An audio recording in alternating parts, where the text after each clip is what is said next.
Hello, everyone, and welcome to McGill Cares webcast series supporting family and informal caregivers.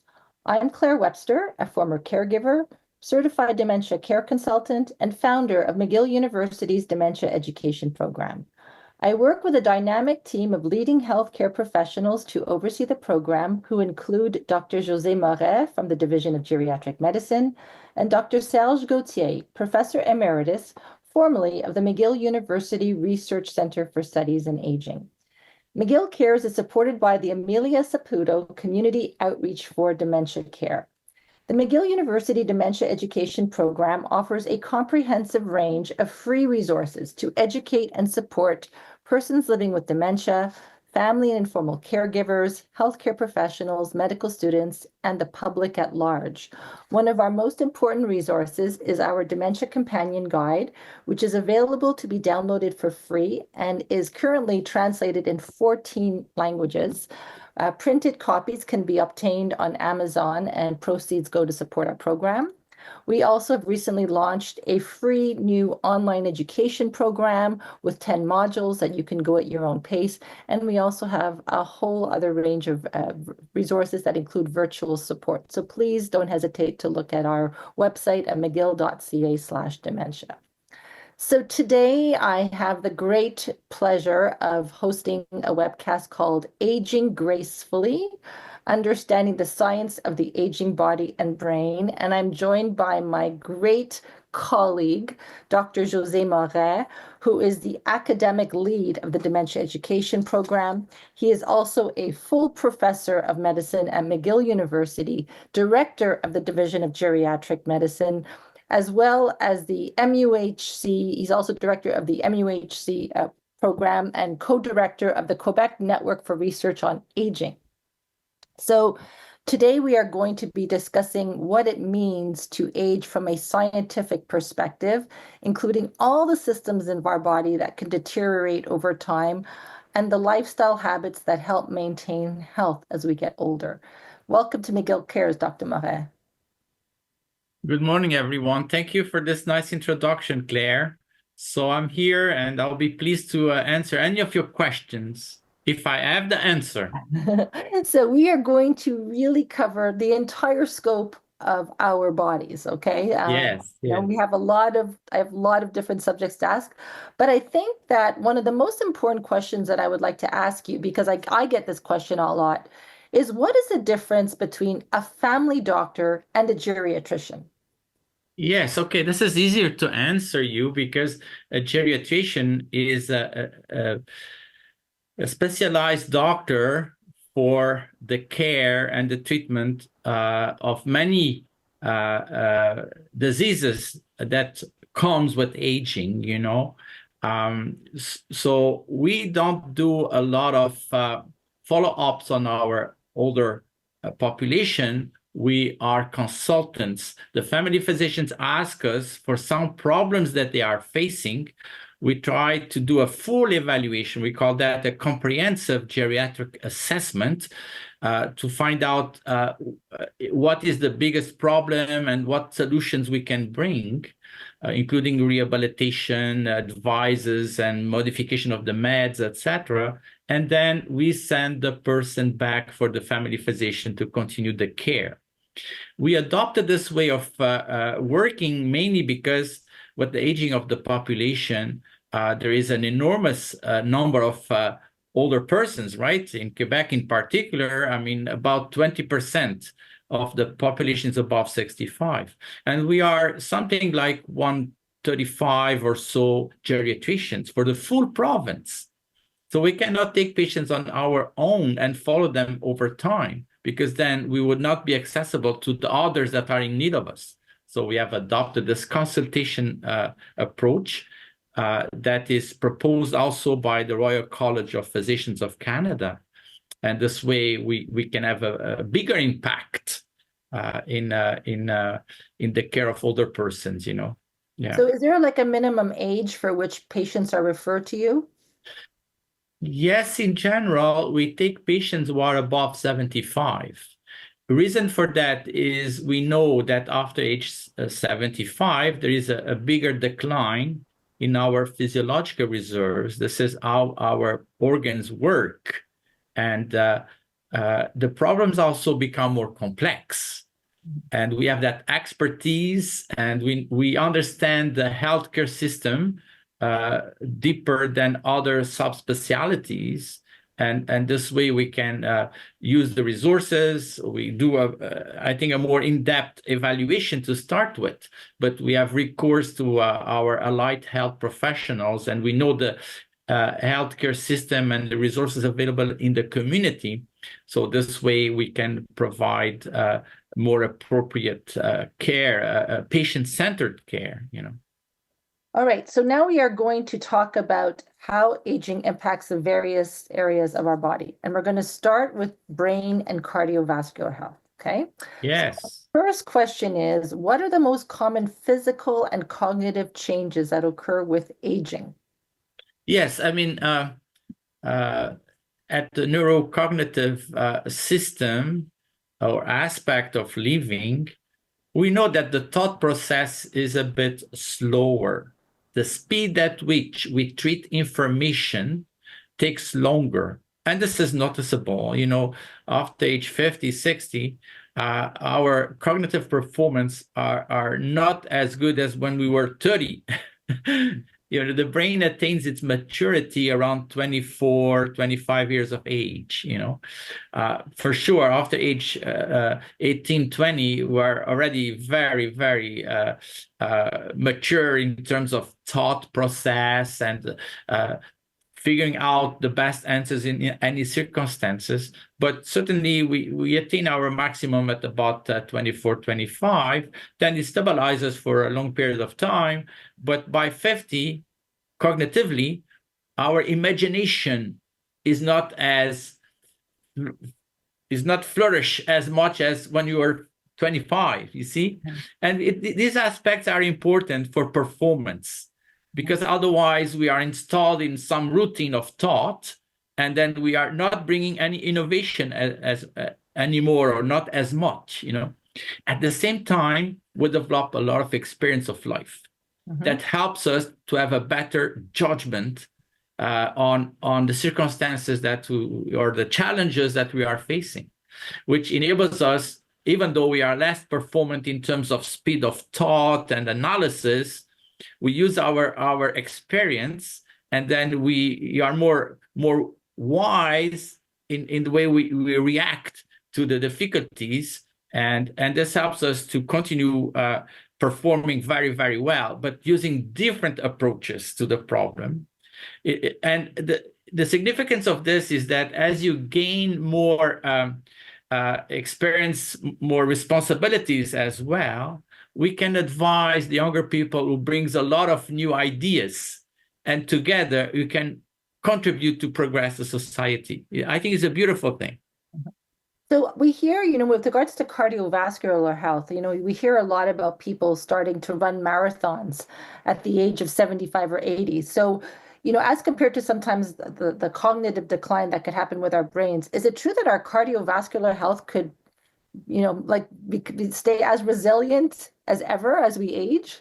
Yeah, to start with, I have to say that all of our organs, including the brain, have extra capacity, a reserve that is there. And if you don't use it, the reserves are decreasing over time, and then you're going to have more difficulty.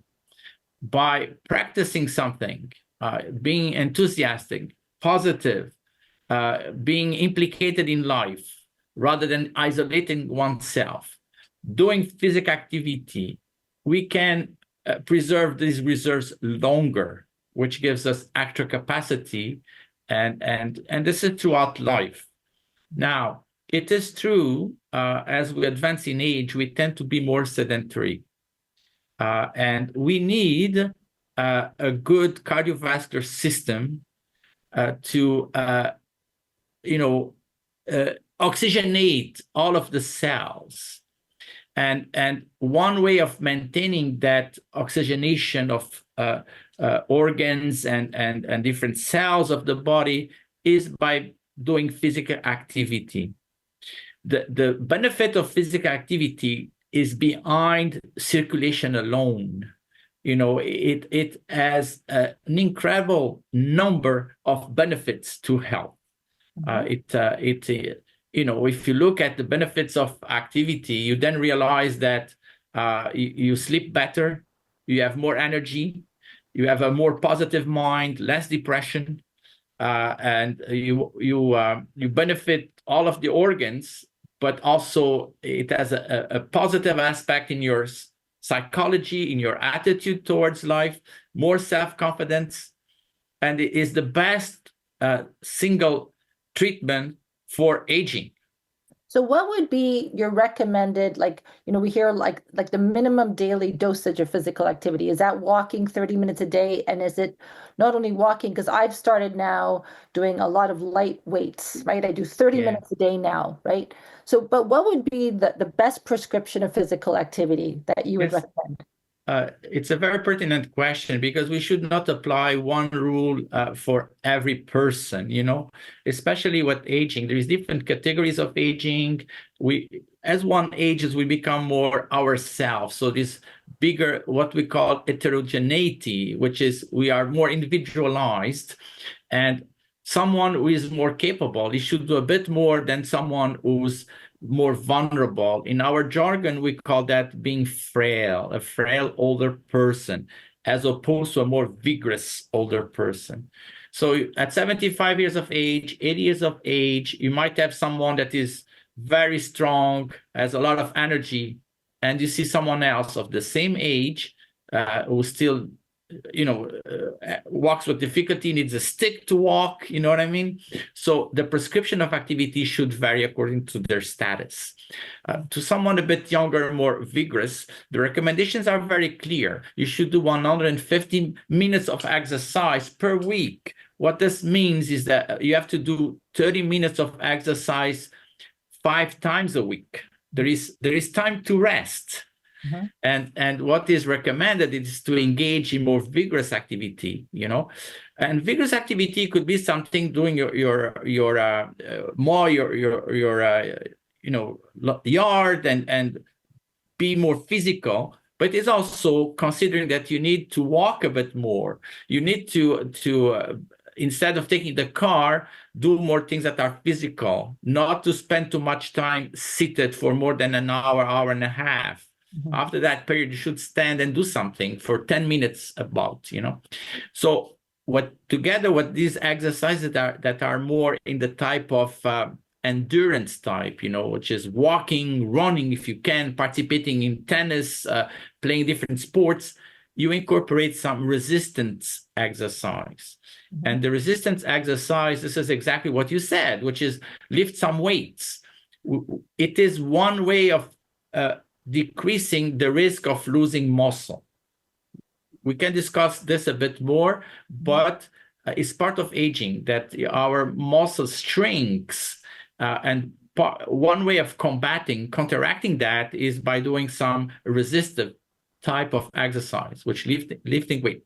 But let me remind you that if you do something such as doing your groceries and bring your grocery bags with you, you're probably already lifting 10 pounds of weight, So being physically active, incorporating activities on daily basis is part of the recommendations. But it is true that in an organized program where you go to the gym, you can do a bit more. But it's not accessible to everyone. No. It's why if you are more frail, what is recommended is to walk for 30 minutes, even if you need your cane, and do this 5 times a week. And what is recommended is, depending in your age and health status, you should aim at walking between 5,000 to 10,000 steps.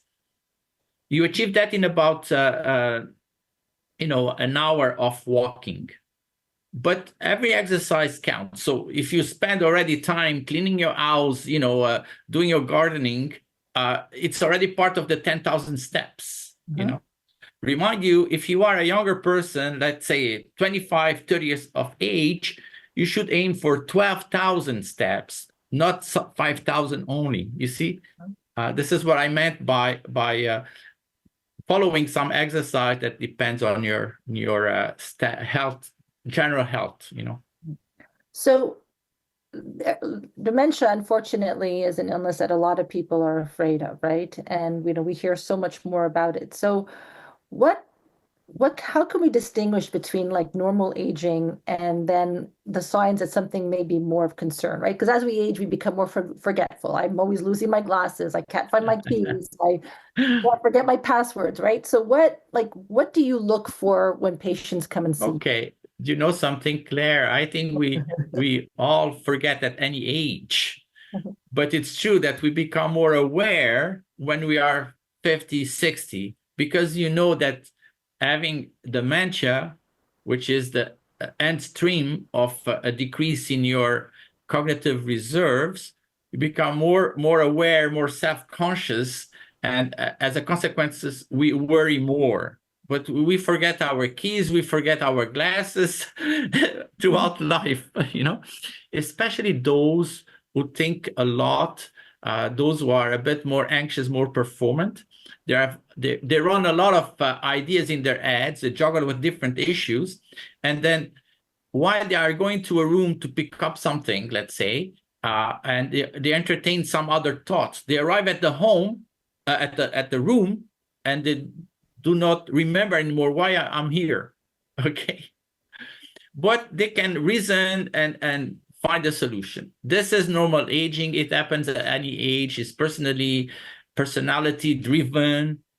The difficulty is when on top of this benign forgetfulness, you know, then you start lacking the organization that you possessed, and you start making mistakes, serious things. You always pay your rent, and all of a sudden you don't think of paying the rent anymore, and you know it's due to the beginning of the month. You don't take the necessary steps to prepare your income tax declaration. This becomes more serious. There is something there, and as this happens, you also change your personality. You are facing more difficulties because you don't remember serious things. It's no longer forgetting your keys or your glasses. It's serious things. Then you become more anxious. And sometimes you become afraid, and you can even fall into depression. So when the association of these memory issues together with your attitude towards life is happening together, then you should consult to make sure that it's no longer a benign forgetfulness, but something more serious, you know. Right, because a lot of people think that, dementia is all about memory loss, but it could begin with significant changes in personality. Indeed, because it's overall decrease in brain activity, you know, and the brain generates all of our actions to start with. Things are prepared in the brain before we act. So if you don't have that, this process working as it should, it has manifestations more than just not remembering. And this is when dementia is becoming a probability for which you should consult, see your physician. Then he might need to do some investigation, refer you to a geriatrician or a neurologist, a psychiatrist, etc. And this is how we build the diagnosis. Yeah. So let's switch now to our mobility and our muscles, right? So how does aging impact our muscle strength, our balance? And I know because you give a lot of talks also on how to, like with regards to fall prevention. Yes, it's one of my interests in research and in medicine, mobility and prevention of falls, because there's terrible consequences. Behind mobility, we know that there is muscle power, but to be more mobile, you need more than just the power. We know that there is 4 aspects of exercise that is implicated to be fully mobile. One, we mentioned strength already, but there is also, balance, and balance is partially controlled by your brain, together with specific organs for for equilibrium that is placed in our inner ears, vestibular system connected with the brain, posterior brain. All of this enables one not only to be strong, but also coordinated balance. And also needed is flexibility, which implies having the joints working properly so that they can propulsate together with the muscle function on the joints. And one other aspect that is important is endurance. Endurance means your capacity to do a certain distance, because you need all of it. You could be very powerful, but if any action requires time. No. So, and this endurance means a good cardiovascular system. You need the heart that is beating, the blood is distributed throughout the body for you to be performant.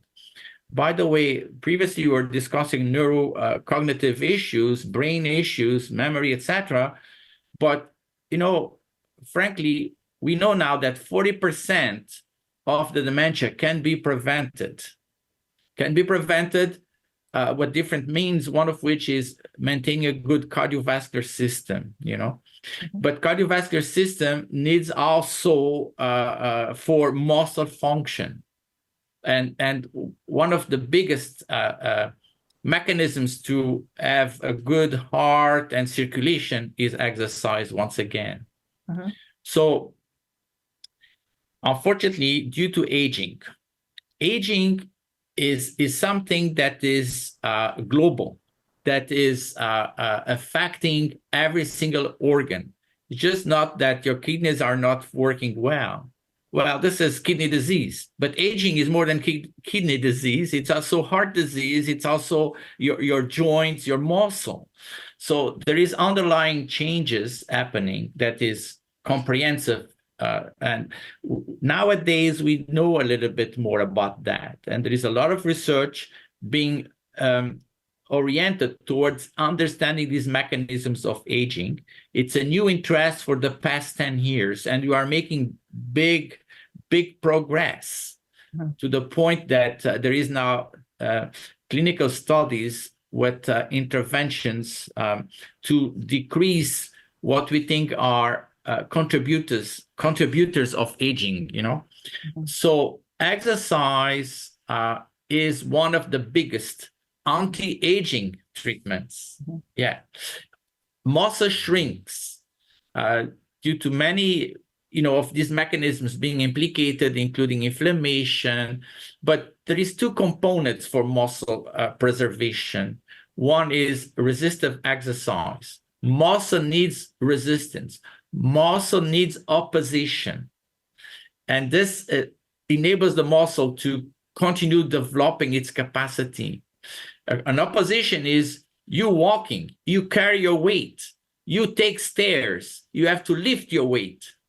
And this enables you to maintain a good muscle mass, a good strength. You need that to walk, to transport your body weight from point A to point B. You need also a good neurological system. And we know people who are dementing, their gait speed is slower. So you need your brain to coordinate all of this, because it coordinates your balance, it coordinates your capacity to put nerves and muscle working together for effective mobility. So for now, I would say exercise is very important to maintain your muscle. The second aspect is nutrition. We need energy, we need protein, plus other minerals and micronutrients. And people with age, they skip meals.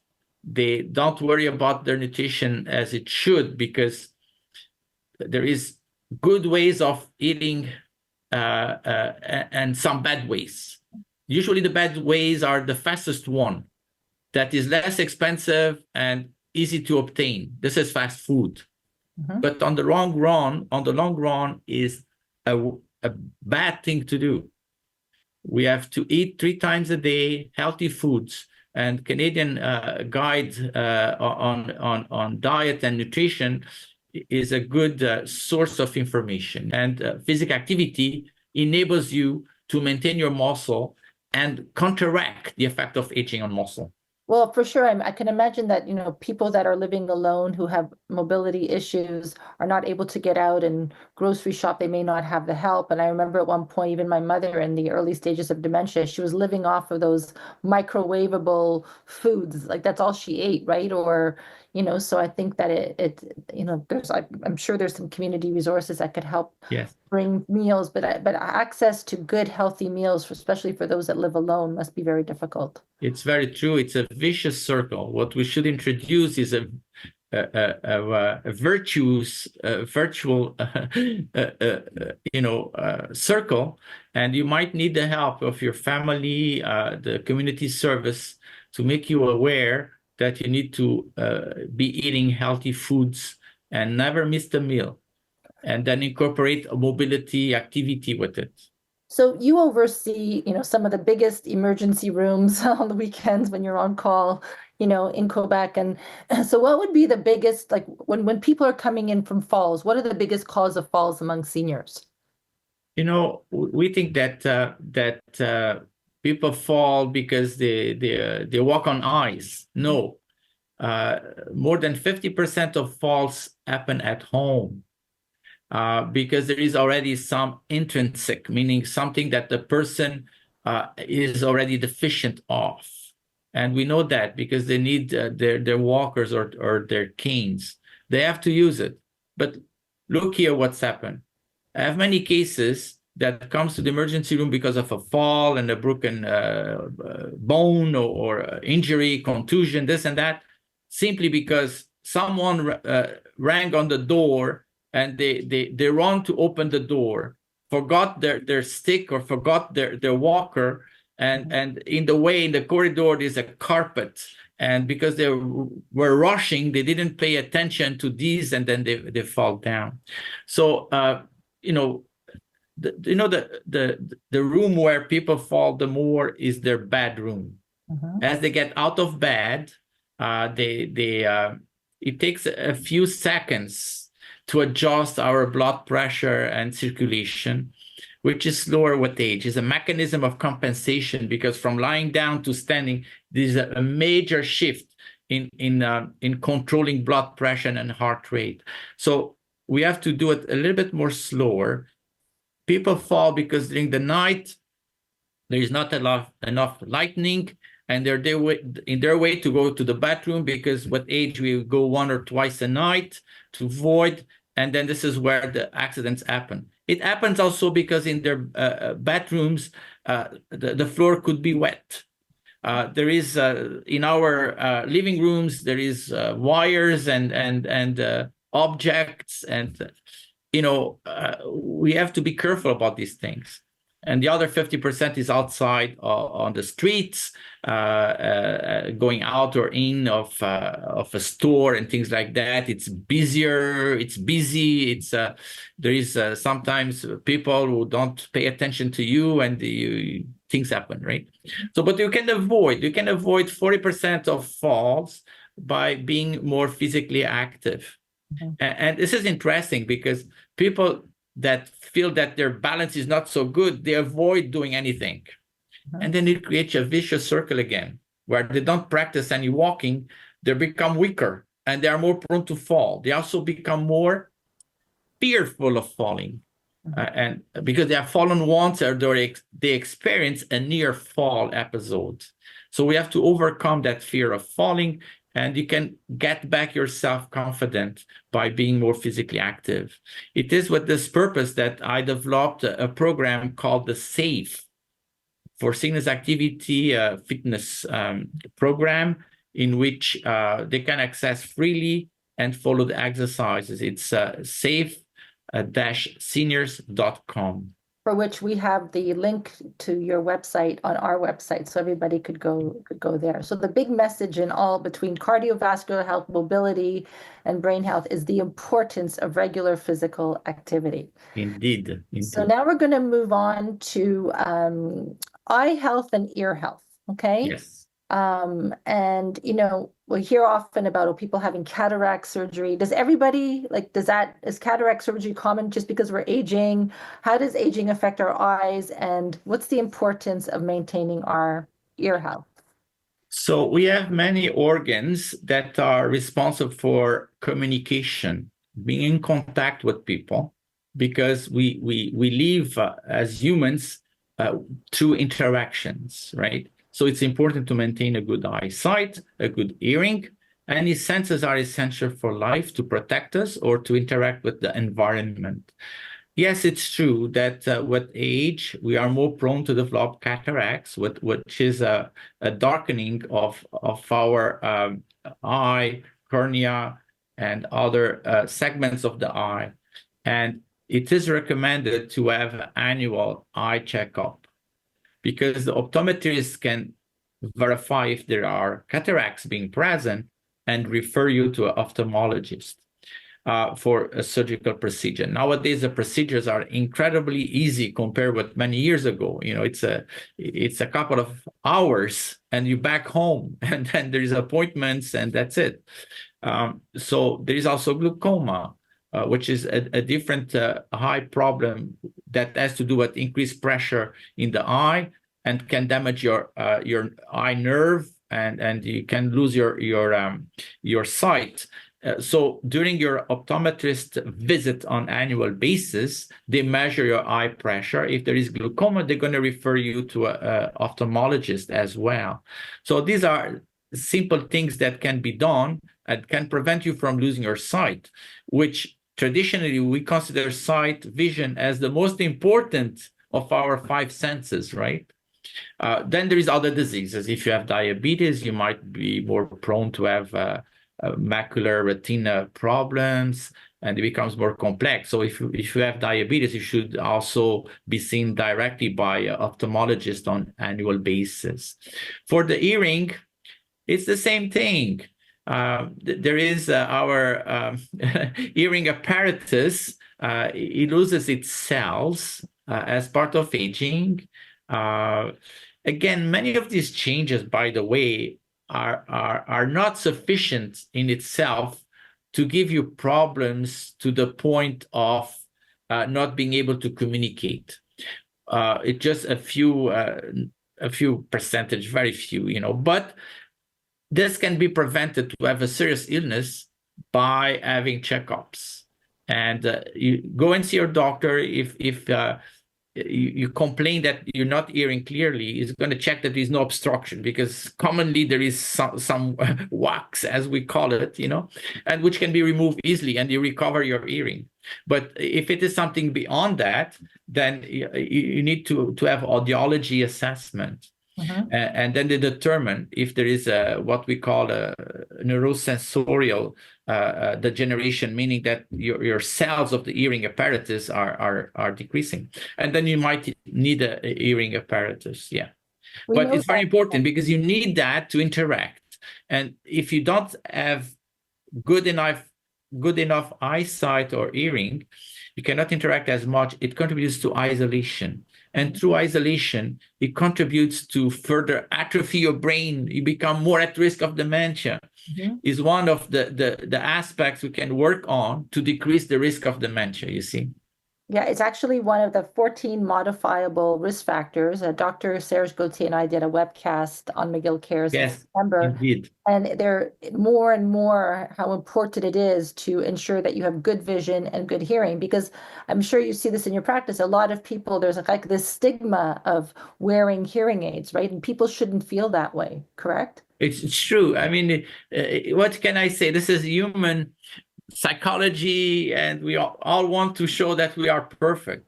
But more important than looking perfect is feeling perfect. And this can be achieved. You can correct that problem of hearing. And nowadays, the apparatus are so small. It's put in the inner ear, in your ear canal. It's hardly seen. And it's something that we can easily, improve. And you're going to enjoy life more, So let's talk about how aging also impacts our skin, right? I even notice, I mean, I'm in my 50s and I notice my skin is getting thinner and there's more blemishes. So what happens to the skin as we age, and how Yes, can there's I take care of skin is a barrier to protect ourselves against the harsh environment in which we can live.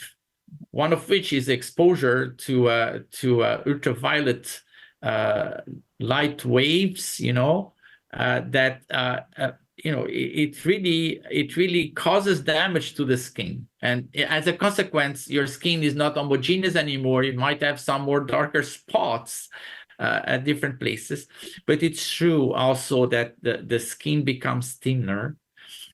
There is some reasons for that, one of which is our amount of water in our body goes down. 60% of our weight is water. We are almost like a watermelon, which is 90%. It's 90%, but we are just 60. Yeah. To a certain age. As we advance in age, after age 75, etc., it goes down to 55. You lose 5%. So there is less hydration of the tissues. Another phenomenon due to changes in our hormonal balance between different hormones in the body, subcutaneous fat that gives some tension to the skin. It's changed from subcutaneous to more deeper intra-abdominal areas. It's why men in particular develop a belly, and the skin becomes thinner because of that. Also, due to the decrease of the water, the connective tissue, this is the tissue that is part of the skin, part of the vessels, it becomes thinner as well. So whenever you touch a hard surface, it can bleed more. And gives you some spots, especially if you are taking medications that makes the blood more thinner. There's people who are anticoagulants to prevent strokes, or taking aspirin to prevent heart attacks, so you can bleed more easily if you are taking these medications, if you go against a hard surface. So we have to accept these things, but hydrate yourself well, and have a good nutrition to maintain your weight, and we have to accept some of these. But this shouldn't prevent you from enjoying life. And the importance, I guess, is if the skin is thinning over time, the importance of really wearing sunscreen even more, right, when we're outdoors, to ensure. You brought a very important aspect, because I mentioned to start with is ultraviolet rays and other damageable insults to the skin from the environment. So protecting our skin with the appropriate creams available is one way of protecting your skin. And we know people who are exposed to sun quite a lot continuously, they have more wrinkles. And the skin shows more of these brown spots that we don't like to see, but is a sign of your aging, in fact. Yes. Okay, so one of my last questions is, so I'm 57 and I think that I live I'm an active person and I eat well, but I want to really live to the best of my capacity, right? So if you had to tell me like 5 things, for example, what would you recommend to me? Like, I'm already exercising a lot. I'm managing my weight, but what else can I do? Okay, I think you're already on the right path to have an extended life, life expectancy. And by the way, when you reach 65 years of age, in average, we live 22 to 23 more years. So there's a lot to do in that span of time to maintain your health as you getting older and older. We talked a lot on physical activity. We mentioned something to do with nutrition, but it's always good to consider what lifestyle factors can I modify to continue aging. So get rid of bad habits. Stop smoking. Don't take too much alcohol. No more than 1 to 2 consumptions a day, five times a week. Not every day. You have to skip some day. Get rid of some of your sedentary habits. Don't stay for more than an hour and a half sitting. After that period, stand up, do some stretching, walk around for 10 minutes, and come back. You're going to prevent a lot of damage to the body by doing these aspects. Now, what we also know is people who are more social and positive, they have better lives and longer lives. We need to interact with people to prevent isolation. Because through communication, interaction with others, we stimulate our brains in an incredible way, an incredible way. We are social animals, if you want. And this is part of a healthy living. So try to avoid these reclusions, isolations in your home by participating in many activities. Go to your community center. There's a lot of things being offered for you. And this is a sign of good health as well. Get yourself engaged in social things, such doing voluntary work. The benefit is enormous. Helping others makes us happy.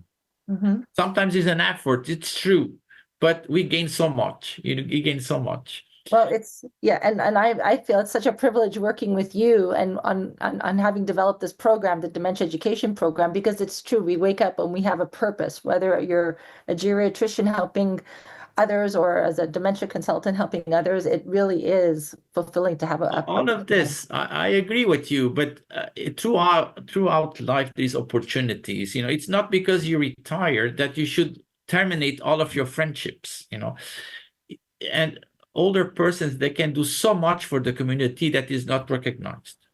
All the help they're supplied to their kids and the grandchildren, the help you give because your son or daughter is busy and you're going to pick up the kids from school is a tremendous positive impact on the lives of your family, but also for the society as a whole. The time you devote to work on the library, to work as a volunteer in the front of the hospital to help people who don't know where to go, all of this is tremendous value, cohesion amongst human beings to make a happy society. So this is another important factor here. I'm just going to say another one that is medical, which is vaccination. There's a lot of thoughts about vaccination, but vaccinations have saved millions of lives because of all of these childhood diseases that can be prevented, and at older age as well. Because people die, we don't realize that, but people die because they catch influenza virus, the how do you call it, la grippe? The flu. But the flu, if it doesn't kill you right away, it diminished your immune system, and then you catch a pneumonia on top of it, and this is when you're going to be in big trouble. So you can prevent the flu by receiving a vaccination against it, you see? And then you're going to have less chances of having a pneumonia. But nowadays, there's vaccination for pneumonia as well. And there is also the COVID-19 that will stay with us forever now. And the recent measles outbreak as well. Yes, these are diseases of the kids. If you don't vaccinate your kids against it, they are not prepared to face measles. And later on in life, it is even more dangerous, So at any age, there is a vaccination program that we should follow. People might say, I never got the flu. And it's not for you only. It's your contribution for the whole community. Because if there is not a pool of people in which the virus could live in, the virus will not infect anyone. This is a good deed to do. So I highly recommend vaccination against all of the things we do here about these complotists' opinions. It's a true fact. Vaccine saves lives. Dr. Morais, thank you so much for being with us today and really sharing your wisdom with us. And I'd like to remind everybody that there's a lot of this information that Dr. Morais spoke about that is in our Dementia Companion Guide as well, especially about trying to safe-proof your home from falls and injuries. Thank you so much for being with us this morning. My greatest pleasure. Have a good day, everyone, and you also, Claire. So this webcast is an initiative of the McGill University Dementia Education Program, which is funded by private donations. If you would like to make a contribution to our program or for more information, please visit us at mcgill.ca/dementia. And if you'd like to join our mailing list to be notified about upcoming episodes of McGill Cares, as well as other important programs and resources, you can sign up on our website, or you could email us at dementia@mcgill.ca. Thank you for watching.